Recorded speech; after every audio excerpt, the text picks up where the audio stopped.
So what is PHP? And by the way, I'm not talking about the programming language that's used for web design. I'm talking about PHP as in medical terms. Do you know what PHP is in the medical field? If not, that's exactly what I'm going to be talking to you about in this video. My name is Emmanuel with Sandstone Care, and in this video, you'll really get to learn what PHPs are, which by the way stands for Partial Hospitalization Program. PHPs, which are also called day treatment programs, are programs that normally take place during the day, 5 days per week, but they can also be held during the evenings or weekends. Sometimes recovering from addiction, substance abuse, or even co-occurring diagnosis can feel like a full-time job. The good news is that these programs approach helping a client recover from their own personal battles. Two arms!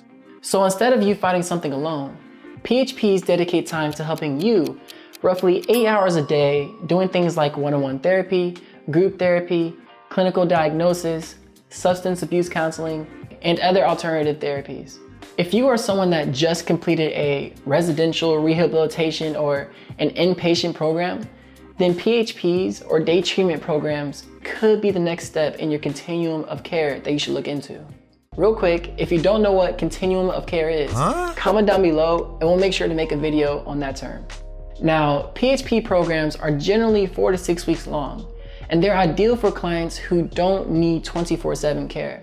So you still need that high amount of support and structure, but you're able to live at home and benefit from being around your community and environment you're currently in. This is different from an inpatient or residential program, where you'd be at a facility and you would not leave from that facility or building. The goal of a PHP or day treatment program is that at the end of the day, the participants can go home or to a sober living accommodation, and they'll be able to apply what they've learned and try out their new techniques with their friends and family. This is awesome because it gives the client a chance to practice their recovery skills and still interact with their home and peers and friends. It's important to know that you would not be participating in these programs all by yourself. You would have other people that will be doing these programs alongside you. That helps build strength within the program to have that relationship with people around you that can relate to what you're going through. This helps to show you that you will get through this, you will get better, and you can do this. You can fully recover. Before letting you go, I do want to give you some questions that you should ask providers if you're considering a day treatment or PHP program. These 5 questions can help pivot you towards the direction of the program that you're actually looking for.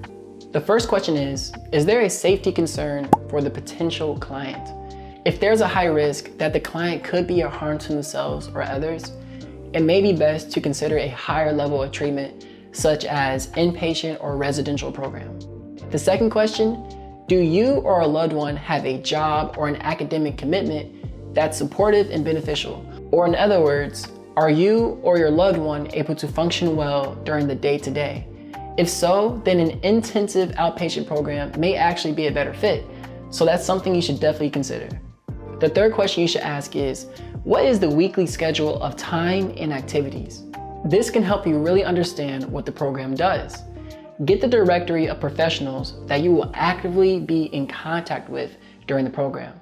This will help you or your client know who to go to and who you'll be in contact with if you have any questions. The fourth question I suggest you ask is there a psychiatrist on the staff that's involved in the medication management? It's important to know if the psychiatrist and the program you're looking at will be interacting with you or your loved one. Having a psychiatrist on staff that you know will be involved in the medication process and understanding what's going on there is extremely helpful. The fifth and final question I suggest that you ask is, does your program offer family participation? While there are some programs that offer a family weekend or the occasional family educational type of program or time together, not all programs include ongoing family therapy and support. If having family therapy within your treatment program is very important to you, then you should definitely make sure to ask this question. I hope this video gave you a helpful breakdown of what PHP and day treatment programs are. And if you're actually considering diving deeper into taking action into looking into these programs, please know that Sandstone Care does provide PHP programs for teens and young adults in need of addiction and mental health treatment. If you want to get into contact with someone that is a real person who wants to get to know you and your situation and will want to help you with your first steps in starting these programs. You can actually live chat them right now at sandstonecare.com or call the number down below. Contacting them will help you get started and moving in the right direction. All right, make sure to leave a comment down below if you have any questions about PHP, day treatment programs, IOP, or any other medical terms in the mental space, and we may actually make a video on that topic. I hope this video was a helpful resource for you. Have a good one.